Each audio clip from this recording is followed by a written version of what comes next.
ఇలాంటి తిథి, ఇలాంటి రోజు వచ్చిన రోజు ఆ పుట్టినరోజు అనేది చాలా సెలబ్రేషన్ చేసుకుంటాం ఎవరమైనా కానీ.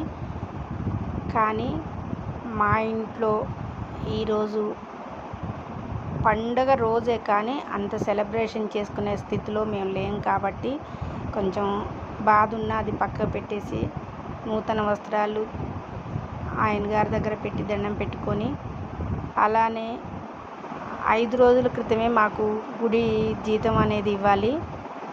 వాళ్ళు కూడా ఇదే రోజు డబ్బులు తీసుకొచ్చి ఇవ్వడము.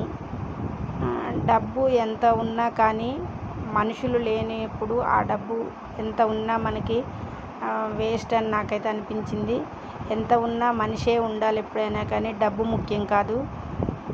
ఇలాంటి రోజు ఎవ్వరికీ రావద్దని చెప్పి నేనైతే కోరుకుంటున్నాను. ఎవరి కుటుంబాల్లో అయినా కానీ ఇలాంటి రోజు వద్దు.